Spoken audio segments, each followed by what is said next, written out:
सी plus plus या फिर जावा। सी plus plus कर लेता हूँ because C plus plus simple है। नहीं, जावा कर लेता हूँ क्योंकि जावा प्लेसमेंट्स में पूछी जाती है। जावा का कोड तो काफ़ी लेंथी होता है, सी प्लस प्लस ही कर लेता हूँ। Hey everyone, so welcome back to our YouTube channel. मैं तरुण कौशिक और आज की वीडियो काफ़ी इंपॉर्टेंट होने वाली है क्योंकि आज मैं एक ऐसे क्वेश्चन के बारे में बात करने वाला हूँ जो हर एक बिगिनर के माइंड में होता है। So the question is what should I choose as a beginner, C plus plus और Java. And I am sure इस वीडियो को देखने के बाद आप ये खुद चूज करने वाले हो कि आपको अपने लिए कौन सी लैंग्वेज चूज करनी है, सी प्लस प्लस या फिर जावा। सो वीडियो काफ़ी ज़्यादा इंटरेस्टिंग होने वाली है एंड मैं ये भी बताऊंगा कि आपको कौन सी लैंग्वेज चूज करनी है और क्यों चूज करनी है, आपके लिए कौन सी लैंग्वेज सही है, आपको कौन सी लैंग्वेज के साथ स्टार्ट करना चाहिए as a beginner. So make sure to watch complete video and make sure to hit the like button and subscribe to our YouTube channel for more amazing content. So guys, without wasting your time, let's get started. So guys, सबसे पहले जो हम point के बारे में discuss करने वाले हैं वो है कि आखिर सी प्लस प्लस और जावा में डिफरेंस क्या है। आखिर ये दोनों ही लैंग्वेजेस किस काम के लिए यूज होती हैं, सी प्लस प्लस की हेल्प से हम क्या कर सकते हैं और जावा लैंग्वेज की हेल्प से हम क्या कर सकते हैं। एंड ये हमको पता होना काफ़ी ज़्यादा इम्पोर्टेंट है। तो अगर मैं बात करूं सबसे पहले सी लैंग्वेज आई थी एंड सी लैंग्वेज से ही सी प्लस प्लस एंड जावा निकल करके आई। सो सी लैंग्वेज और सी प्लस प्लस में सिर्फ इतना सा डिफरेंस है कि सी के अंदर एक जो सबसे बड़ी प्रॉब्लम थी वो ये थी कि उसके अंदर ऊप्स का कॉन्सेप्ट नहीं था, लेकिन सी प्लस प्लस के अंदर वो ऊप्स का कॉन्सेप्ट आया and oops simple classes and objects होते हैं उसके अंदर। सो इसलिए उसको सी प्लस प्लस का नाम दिया गया एंड फिर सी प्लस प्लस के बाद ही जावा आई। So basically C plus plus जो यूज होती है वो सॉफ्टवेयर डेवलपमेंट के अंदर यूज होती है। हम सॉफ्टवेयर बिल्ड करने के लिए सी प्लस प्लस का यूज करते हैं। मेनली यूज जो सबसे मेन यूज है वो मैं आपको बता रहा हूँ सी प्लस प्लस का। एंड में जावा की बात करूँ तो जो जावा है वो mainly app development and back and में यूज होती है। सो अगर आपको ऐप डेवलपर बनना है तो उसके लिए जो बेसिक लैंग्वेज आपको सीखनी ही पड़ेगी वो है जावा। सो आपको एक डिफरेंस पता चल गया होगा कि सी प्लस प्लस और जावा के अंदर डिफरेंस क्या है, सी प्लस प्लस किस लिए यूज होती है एंड जावा जो लैंग्वेज है वो किस लिए यूज होती है। एंड ये डिफरेंस हमको जानना काफी जरूरी था। सो अभी हम जो सेकंड पॉइंट के बारे में डिस्कस करने वाले हैं वो ये है कि आपको एज अ बिगिनर कौन सी लैंग्वेज चूज करनी है, आपको सी प्लस प्लस चूज करनी है या फिर आपको जावा चूज करनी है।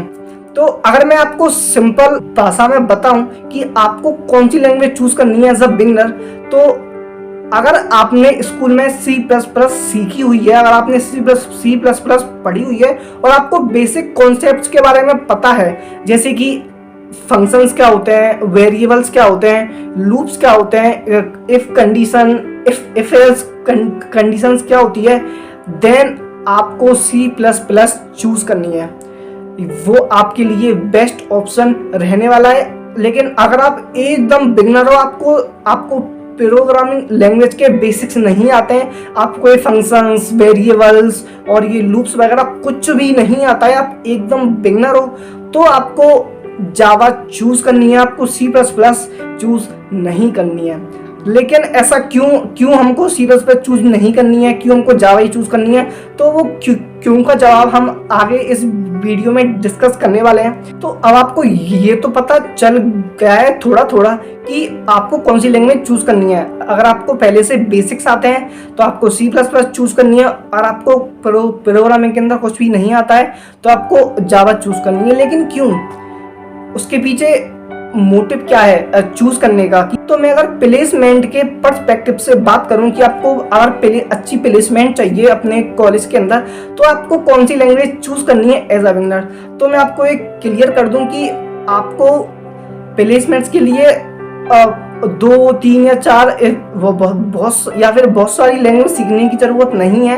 आपको सिर्फ एक लैंग्वेज अच्छे से सीखनी है और आपको उसके अंदर डाटा स्ट्रक्चर्स एंड एल्गोरिथम्स को अच्छे से सीखना है एंड आपको उस लैंग्वेज के अंदर डाटा स्ट्रक्चर्स एंड एल्गोरिथम्स को अच्छे से सीखना है एंड दैट्स अनफ। आपको अगर प्लेसमेंट चाहिए तो उसके लिए आपको कोई भी एक लैंग्वेज आपको पकड़नी है, चाहे वो C++ हो या फिर जावा हो या फिर वो पाइथन हो, उससे फर्क नहीं पड़ता। आपको कोई भी एक लैंग्वेज चूज करनी है और उसके साथ आपको DSA सीखना है अच्छे से एंड ये काफी होगा एक अच्छी प्लेसमेंट पाने के लिए।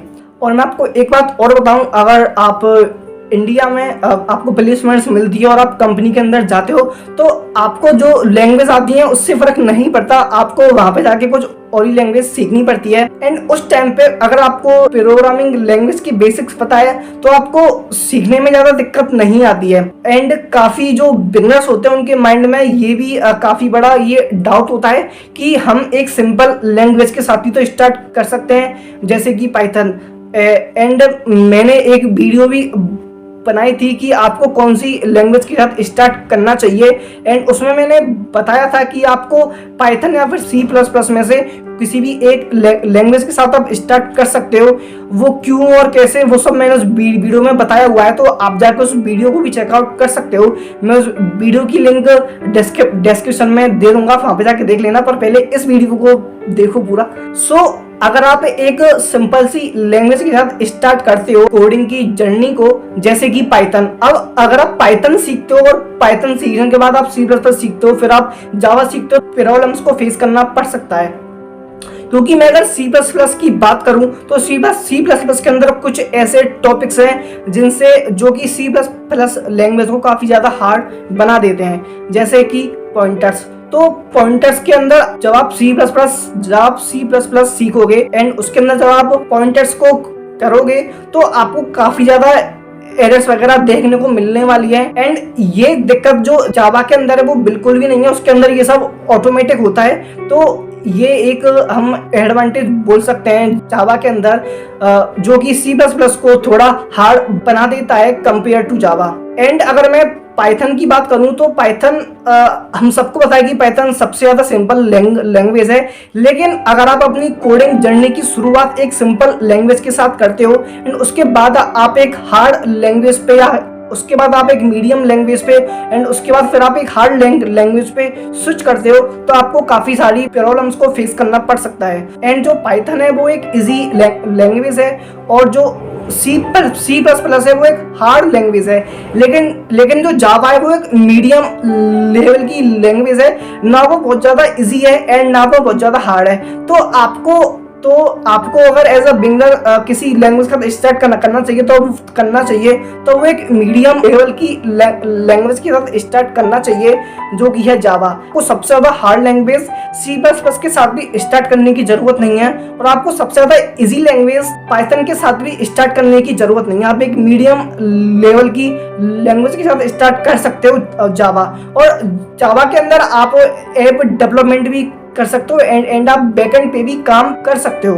सो आई होप अभी आपको क्लियर हुआ होगा कि आपको कौन सी लैंग्वेज छोड़नी है और कौन सी लैंग्वेज के साथ स्टार्ट करना है। एंड अगर आपको स्पेसिफिक ऐप डेवलपमेंट के अंदर ही जाना है कि आपको तो कोई लैंग्वेज नहीं सीखनी, ना आपको वेब डेवलपमेंट सीखना है, ना आपको पाइथन सीखनी, ना आपको C++ सीखनी, आपको सिर्फ और सिर्फ ऐप डेवलपमेंट ही सीखना है, आपको सिर्फ एंड्रॉइड डेवलपर ही बनना है, तो फिर आपको जावा ही चूज करनी है। इसमें तो कोई क्वेश्चन ऐसा नहीं है, ना कोई ऐसा में डाउट है, आपको फिर जावा ही चूज करनी है। और जावा के बाद आप कोटलिन वगैरह सीख सकते हो एंड आप अगर बोलोगे तो मैं एक एंड्रॉइड डेवलपमेंट के ऊपर एक पूरे रोड मैप की वीडियो बना के डाल दूंगा कि हम एक एंड्रॉइड डेवलपर कैसे बन सकते हैं, क्या एक बेसिक पाथ होना चाहिए बिगिनर के लिए।